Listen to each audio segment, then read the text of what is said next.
Some of you may have heard that the Disney Corporation is responsible for at least one real-life ghost town. Disney built the Treasure Island resort in Baker's Bay in the Bahamas. It didn't start as a ghost town. Disney's cruise ships would actually stop at the resort and leave tourists there to relax in luxury. This is a fact. Look it up.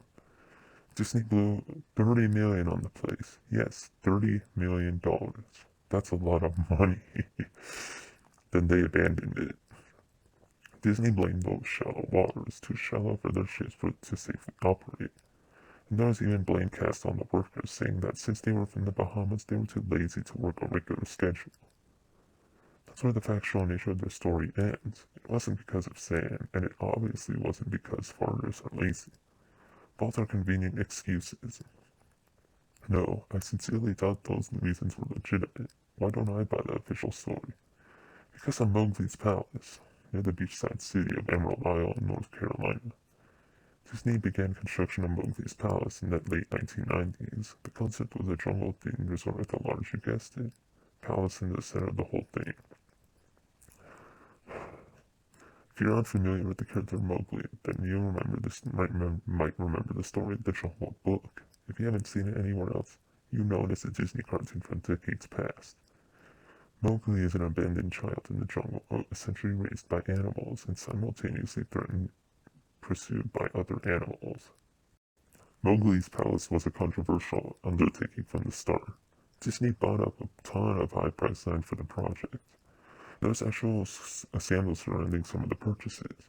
The local government claimed eminent domain on people's homes, then turned around and sold the properties to Disney. At one point, a home that had just been constructed was immediately condemned with little to no explanation. The land grabbed by the government was supposedly for some fictional highway project, knowing full well what was going on. People started calling it Mickey Mouse Highway. Then there was the concept art, a group of stuffed shirts from Disney Corporation, or company, actually held a city meeting. They intended to sell everyone on how lucrative this project was going to be for everyone. When they showed the concept art, this gigantic Indian palace, surrounded by jungle, stacked with men and women in loincloths and tribal gear, well, suffice to say, everyone flipped their shit. We're talking about a large Indian palace, jungle, and loincloths not in the center of a relatively wealth area, but also a somewhat xenophobic area, the southern USA. It was a questionable mix at that point in history. One member of the crowd tried to storm the stage, but he was quickly subdued by security after he managed to break one of the presentation boards over his knee. Disney took that community and essentially broke it over its knee as well. The houses were razed, the land was cleared, and there wasn't a damn thing anyone could do or say about it. Local TV and newspapers were against the resort at the beginning, but some insane connection between Disney's media holdings and the local venues came into play, and their opinions turned on a dime. So anyway, the Treasure Island, the Bahamas, Disney sunk those millions in and then split. The same thing happened with Mowgli's Palace. Construction was complete. Visitors actually stayed at the resort. The surrounding communities were flooded with traffic and the usual annoyances associated with an influx of lost and irate tourists. Then it just all stopped. Disney shut it down and nobody knew what the hell to think, but they were pretty happy about it. Disney's loss was pretty hilarious and wonderful to a large group of folks who didn't want this in the first place. I honestly didn't give the place another thought since hearing it closed over a decade ago. I live at maybe 4 hours from Emerald Isle, so really I only heard the rumblings and didn't experience any of it firsthand. Then I read this article from someone who had explored the Treasure Island resort and posted a whole blog about all the crazy shit he found there. Stuff just left behind. Things smashed, defaced, probably ruined by the disgruntled former employees who had lost their jobs. Hell, the locals even from all around probably had a hand in wrecking that place. People there felt just as angry about Treasure Island as folks here did about Mowgli's Palace. Plus, there were rumors that Disney had released their aquarium stock into the local waters when they closed, including sharks. Who wouldn't want to take a few swings at some merchandise after that? Well, what I'm getting at that this blog about Treasure Island got me thinking. Even though many years had passed since its closing, I figured it might be cool to do some urban exploration at Mowgli's palace. Take some photos, write about my experience, and probably see if there's anything I could take home as a memento. I'm not going to say I wasted no time in getting in there, because honestly, it took me another year after I first found that Treasure Island article to get around to going up to Emerald Isle. Over the course of that year, I did a lot of research on the Palace Resort, or rather, I tried to. Naturally, no official Disney site or resource made any mention of the place that had been scrubbed clean.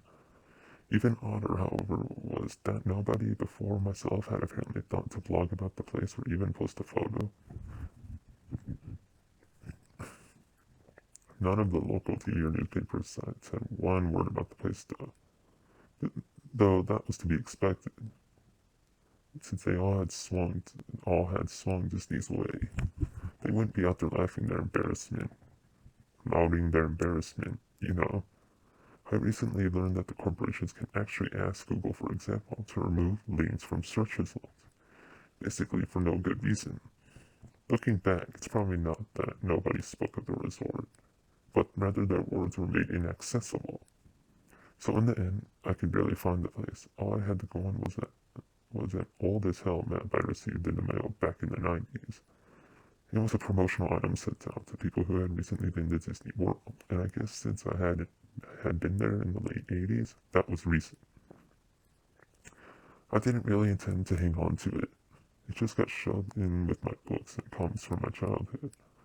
I'd only remember it months into my research, and even then it took me another few weeks to locate the storage bin my parents had shoved it all into.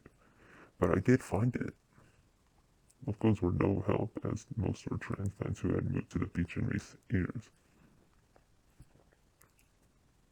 or old residents who just sneered at me and made rude gestures the second I managed to say, "Where would I find Mowgli's?"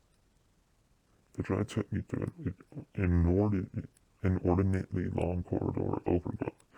Tropical plants that had been rampant in an overpopulated area mixed with the native species of flora that actually belonged there and had tried to reclaim the land. I was in awe when I reached the front gate of the resort. Tremendous, monolithic wooden gates whose supports to either side looked like they must have been cut from giant sequoias. The giant itself had been gouged in several places by woodpeckers and eaten away at the base of burrowing insects. Hanging on the gate was a sheet of metal, some random scrap, with hand-painted letters scrawled in black, abandoned by Disney. Clearly the handiwork of some past local armed employee who wanted to make some small protest. The gates were open enough to walk through, but not dry. By grabbing my digital camera on the map, whose flip side showed a layout of the resort, I set off on foot. The inner grounds of the palace were just as overgrown as the entryway. Palm trees stood untended and ragged among piles of their own coconuts. Banana plants similarly stood in their own stinking bud-riddled refuse. There was this sort of clash between order and chaos, as carefully planted rows of perennial flowers mixed with obnoxious tall weeds and stinking blackened mushrooms. All that remained of any outdoor structures were broken, rotting wood and various charred bits of unidentifiable material. What was most likely an information booth, or an outdoor bar, was now simply a pile of assorted debris chopped up by past vandalism and ravaged by weather. The most interesting thing on the grounds was a statue of Baloo, the friendly bear from the Jungle Book, which stood in a sort of courtyard in front of the main building. He was frozen in a jovial way toward no one, staring into an empty space with a silly, toothy grin as bird shit covered the whole swath of his fur and vines ensnared his platform. I approached the main building, the palace, only to find the outside of the building covered in graffiti where the original paint had peeled and chipped away. The front doors weren't just open, they had been taken off their hinges and were stolen. Above the front doors or the gaping hall where they had been, someone had once again painted, "Abandoned by Disney." I wish I could tell you all about the awesome stuff I saw inside the palace: forgotten statues, abandoned cash registers, a full-fledged secret society of homeless bums, but no. The inside of the building was so stark, so bare that I could actually think people had stolen the molding off the walls. A thing that was too big to steal, counters, desks, giant fake trees, they were all resting amid this empty echo chamber that amplified my every step like a slow rat-a-tat of a machine gun. I checked the floor plan and headed to all the locations that might seem in any way interesting. The kitchen was, as you'd imagine it, in an industrial food prep area with all the appliances and space.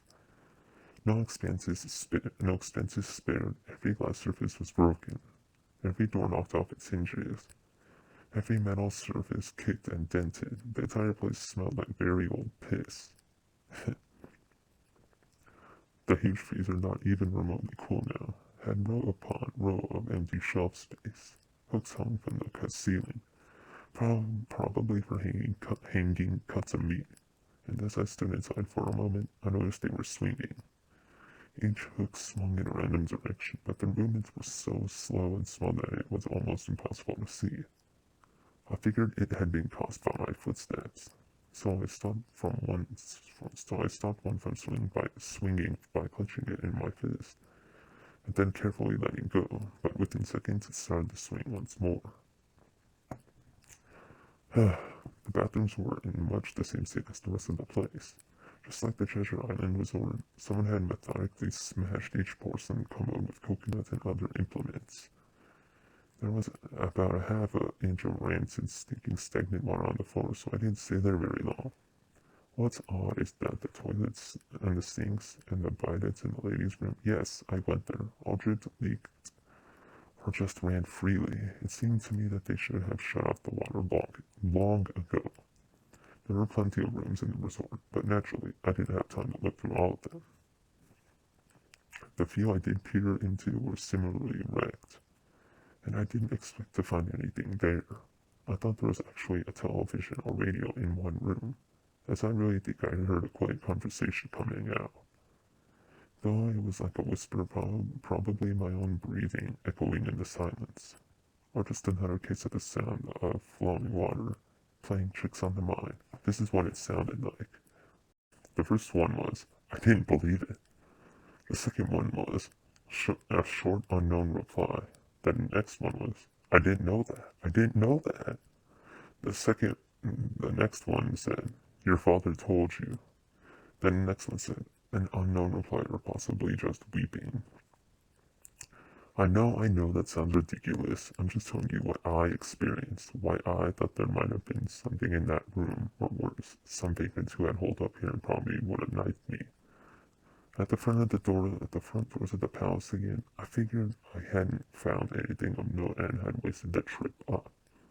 As I looked out the door, I noticed something interesting in the corner that I had apparently missed. Something that would give me at least one thing to show for all my trouble, even if it was just a photograph. There was a lifelike statue of a python, maybe 80 feet long, coiled up and sunning itself on a pedestal right in the center of the area. It was almost time for the sun to start setting, so the light fell onto the object in a perfect way for a photograph. I approached the python and snapped the photo. Then I stood on my toes and snapped another. I moved closer again to get the detail of its face. Why would you move closer to a lifelike python? I don't know. Slowly, casually, the python lifted its head, looked directly into my eyes, turned and slithered off the pedestal, across the grass and into the trees. All 80 feet of it. Okay. Its head long disappeared into the woods before its tail even left the sunning spot. Disney had released all their exotic odd animals onto the grounds. Right there on my floor plan map was the reptile house. I should have known. I read about the sharks at Treasure Isle, and I should have known they'd done this. I was dumbfounded, just utterly stupefied. My mouth must have been hanging open for the longest time before I even came back down to earth and snapped it shut. I blinked a few times and backed away from where the snake had been, back toward the palace. Even though it was totally gone, I still wasn't taking any chances and backed my way into the building. It took a few deep breaths and slaps to my own face to get myself right in the head again after that. I looked for a place to sit down, as my legs were feeling a bit like jelly at this point. Of course, there was no place to sit down unless I wanted to recline on the broken grass, and then leave carpet or haul myself up onto a desk of questionable reliability. I had seen some stairs near the palace's lobby and decided to go have a seat there until I felt better. The staircase was far enough from the front of the building to be relatively clean, save for a startling accumulation of dust. I pulled a wedge of metal off the wall, once again painted with the abandoned by Disney motto I've become accustomed to. I placed the wedge on the stairs and sat on it to keep at least somewhat clean. The stairway led downward below ground level. Using my camera flash as a sort of improvised flashlight, I could see that the staircase ended in a metal mesh door with a padlock. A sign on the door, a real sign, read "Mascots Only. Thank you." Who would put a mascots only sign there? Ghosts? Hobos? I do not know. This perked up my spirits a little bit, for two reasons. One, a mascots only area would definitely have some interesting stuff back in the day. Two, the padlock was still in place. Nobody had gone down there. Not the vandals, not the looters. Nobody. This was the one place I could actually explore and perhaps find something interesting to photograph or wantonly steal. Really convenient, huh? Anyways, I had come to the palace essentially agreeing with myself that it was okay to take anything I wanted because, hey, abandoned. That doesn't give you entitlement, man. Come on. It didn't take much to bust the lock. Well, that's actually wrong. It didn't take much to bust the metal plate on the wall the padlock was hooked to. Time and decay had done most of the work for me, and I was able to bend the metal plate enough to pull the screws out of the wall. Something nobody else had apparently thought of, or hadn't been able to do at the time. The mascots only area was startling. It was a startling and very welcome change from the rest of the building I'd seen. For one, every second or third fluorescent light overhead was illuminated, even though they flickered and faded randomly. Also, nothing had been stolen or broken, even if age and exposure were definitely taking their toll. Tables had notepads and pens. There were clocks, even a punch-in clock on the wall, complete with filled-out time cards. Chairs were scattered around, and there was even a small break room with an old static-filled television, long rotted-out food, and drink on the counters. It's like a fallout shelter. It was like one of those post-apocalypse movies where everything is left in a state of evacuation. As I walked the maze-like sub-basement hallways of the mascots only area, the sights just became more and more interesting as I went further. Desks and tables were knocked over, papers scattered and almost melted with the damp floor, and the large carpet of mold was slowly overtaking the real rotting crimson floor covering. Everything was just sort of squishy. Anything would disintegrate into mush when I applied even the least amount of force.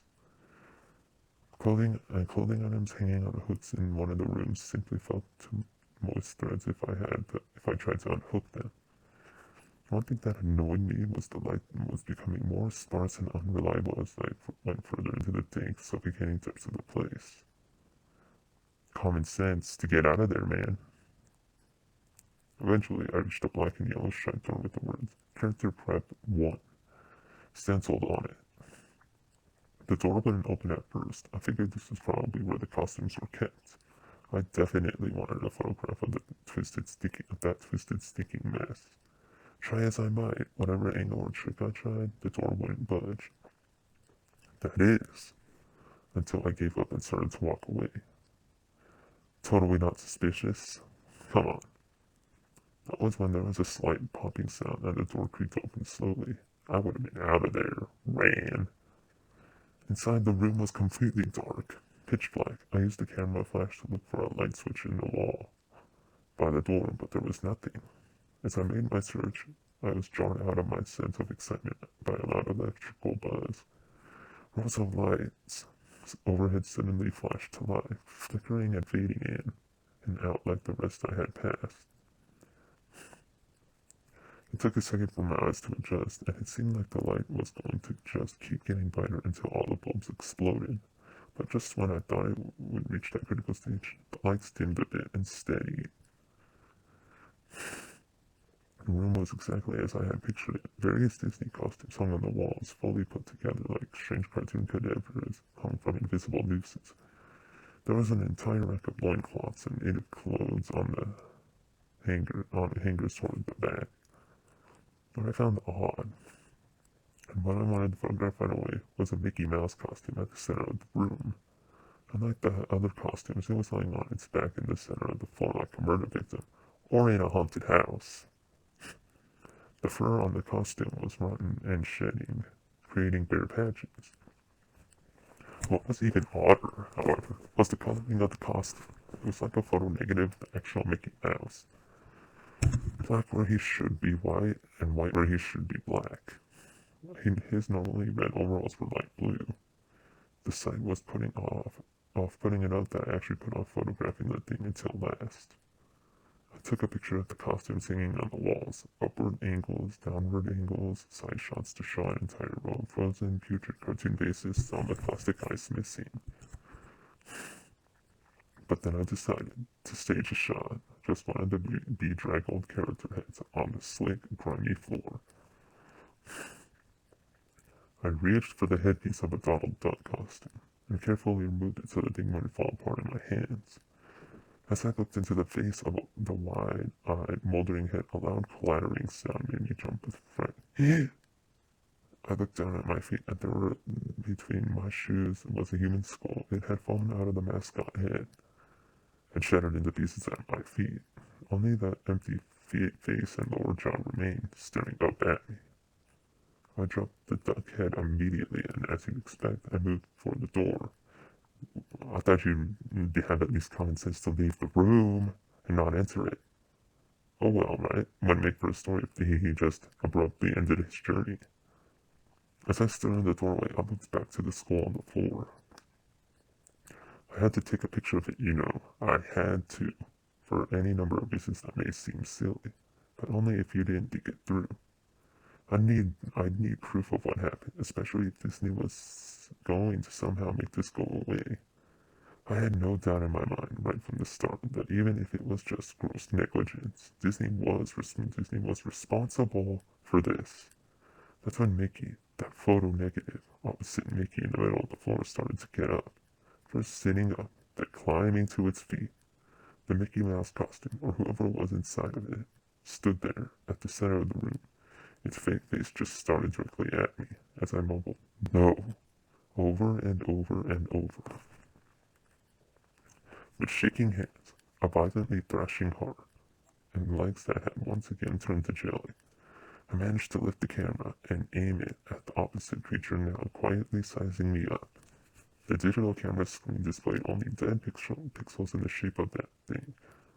It was a perfect silhouette of the Mickey costume. As the camera moved in my unsteady hands, the dead pixels spread, mirroring the screen wherever Mickey's outline moved to.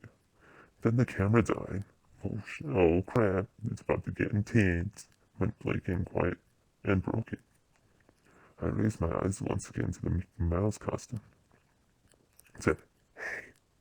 It said in a hushed tone, perverted, the perfectly executed Mickey Mouse voice. "Want to see my head come off?" It started to pull at its own head, working its clumsy, glove-clad fingers around its neck with clawing, impatient movements. To a wounded man trying to pull himself free of a jet predator's jaws. As it worked its digits into its neck, so much blood. So much thick, chunky yellow blood. I turned away as I heard the sickening tearing of cloth and flesh.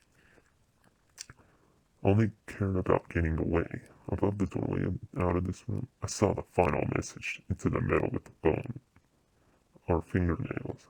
Abandoned by God. I never got the pictures out of the camera. I never wrote the blog entry about it. After I ran from that place, fled for my sanity, if not my very life. I knew why Disney didn't want anyone to know about this place. They didn't want anyone like me getting in. And they didn't want anything like that getting out.